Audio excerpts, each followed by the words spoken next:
कमाल जैसे ही आयज़ा को देखता है और उसकी दोस्ती देखकर काफ़ी ज़्यादा हैरान होता है और उसको आकर कहता है कि मुझे तुम्हारे इन दोस्तों से मिलना बिल्कुल भी पसंद नहीं है। आगे से वो कहती है कि आखिर उन दोस्तों में क्या बुराई है?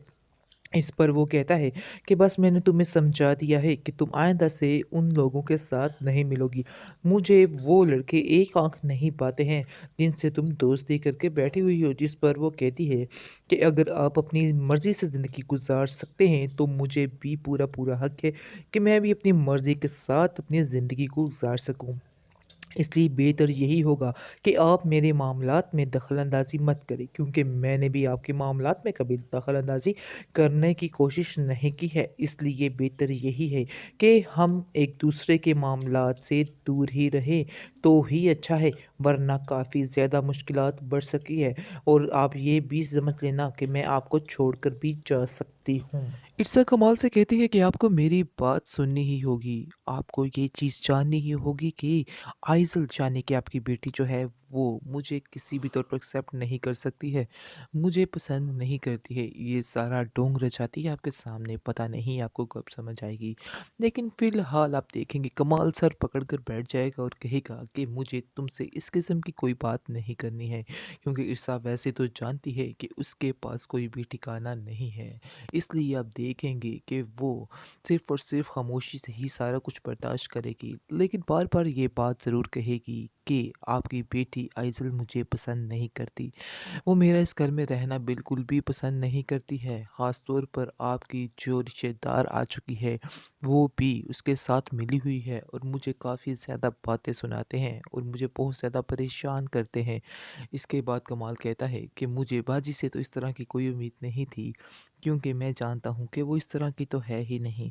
बहरहाल अगर कोई बात मैंने इस तरह की देखी तो मैं ज़रूर मना करूँगा। तुम परेशान मत हो और तुम्हें परेशान होने की ज़रूरत भी नहीं है। इसके बाद आप देखेंगे कि इर्सा जो है बड़े ही ठाठ के साथ अपने घर में जाती है और जाकर साफ-साफ सबको कह देती है कि मेरे से उलझने की कोई भी ज़रूरत नहीं है। मैं इधर कमाल की मर्ज़ी के साथ आई हूँ और मैं इधर ही रहूँगी। अगर किसी को मेरा इधर रहना पसंद नहीं तो वो खुद जा सकता है। ये सब बातें सुनकर उनको और ज़्यादा गुस्सा आता है और वो दोनों पार्टी जो हैं गैंग पार्टी वो और ज़्यादा उछलती हैं और ज़्यादा बातें बनाती हैं और कहती है कि तुम्हारी हिम्मत कैसे हुई, तुम्हारी इस कदर ज़ुबान है, तुम शम्सा आपा की जगह ले ही नहीं सकती हो। ये बात तुम अपने ज़हन में रख लो। तुम 4 दिन की मेहमान हो, तुम भी इधर मेहमान बनकर ही रहो, क्योंकि एक टाइम आएगा कि हम तुम्हें इधर से चलता करेंगे। फिर तुम याद रखोगी कि हमने सही कहा था या नहीं कहा था। इसलिए बेहतर यही है खामोश रहो। ईसा को हर तरफ मज़ीद परेशानियों ने घेर रखा है और उसको समझ नहीं आ रही कि आखिर वो अकेली कैसे इन सब का मुकाबला करेगी, क्योंकि आप देखिएगा कि आइज़ल ने उसके मुकाबले में अपने एक रिश्तेदार को ला खड़ा किया है ईसा के सामने, ताकि वो ईसा को इस घर से उसको निकालने में मदद कर सके, क्योंकि वो समझ चुकी है कि मैं अकेली इधर कुछ भी नहीं कर सकती हूँ। बहुत ही कुछ चालाक औरत चाहिए जिसको उसने मुंतखब किया है। इसके बाद आप देखेंगे कि अब ईर्षा काफ़ी ज़्यादा परेशान है और वो कमाल से कहेगी कि आप मेरी कोई बात का यकीन नहीं करेंगे। मुझे ऐसा क्यों लगता है कि जब भी मैं कोई बात करती हूँ तो आप मेरी बात पर तवज्जो नहीं देते हैं, बल्कि सिर्फ़ और सिर्फ़ अपनी बेटी की ही बात मानते हैं। इस पर वो कहता है कमाल कि तुम्हें शर्म आनी चाहिए, तुम बात-बात पर आइज़ल को अंदर क्यों लेकर आती हो? मुझे ये बात बिल्कुल भी पसंद नहीं है, क्योंकि आइज़ल के मुँह से जब भी मैं सुनता हूँ तुम्हारे बारे में बहुत अच्छे अल्फाज सुनता हूँ और मुझे तुमसे ये बातें सुन के बहुत ज़्यादा तकलीफ़ होती है, इसलिए तुम इस बातों से अवॉइड करो तो ही बेहतर है।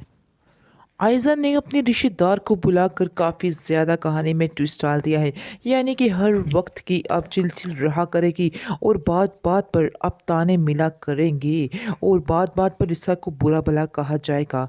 लेकिन इस बात का ज़िक्र जो है वो नहीं कर पाएगी अभी फ़िलहाल कमाल से, क्योंकि कमाल अभी पूरी तरह से उसकी बात नहीं सुन रहा है। कहीं न कहीं वो भटक जाता है और अपनी बेटी की बात पर यकीन कर लेता है।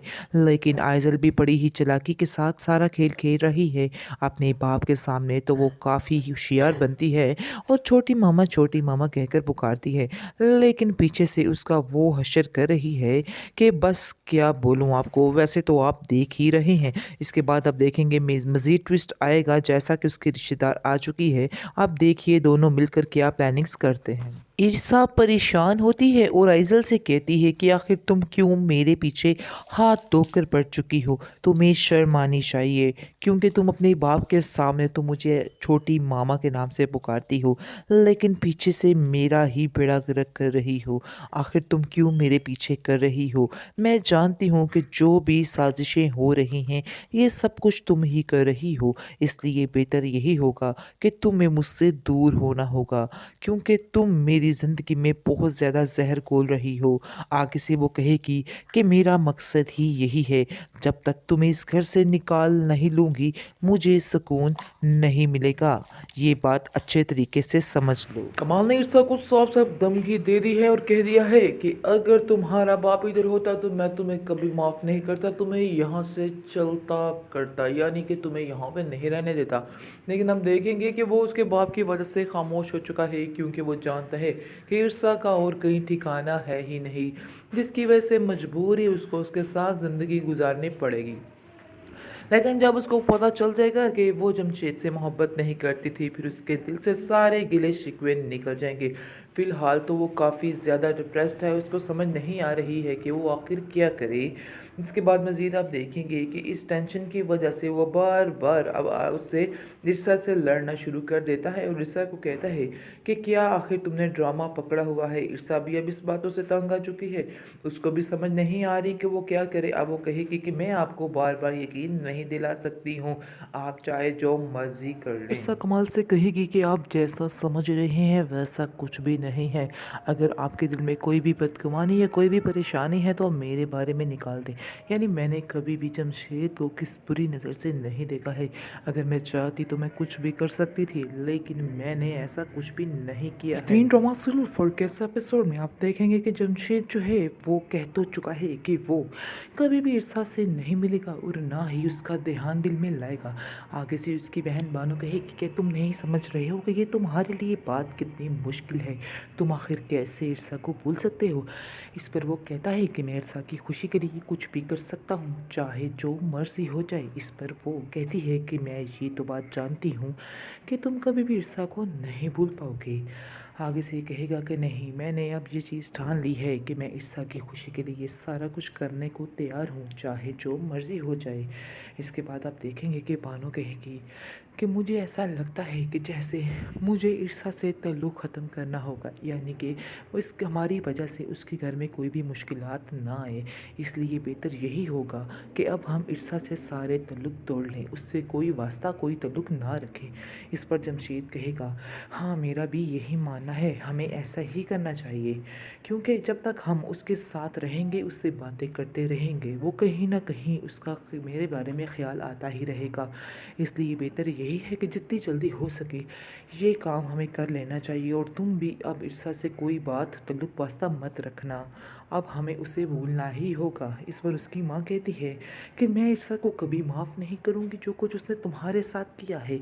आगे से वो कहता है कि आप किस किस्म की बातें कर रही हैं, उसने आखिर क्या किया है, उसने तो कभी इस चीज़ का इजहार किया ही नहीं था जिसकी उसको सज़ा मिल रही है।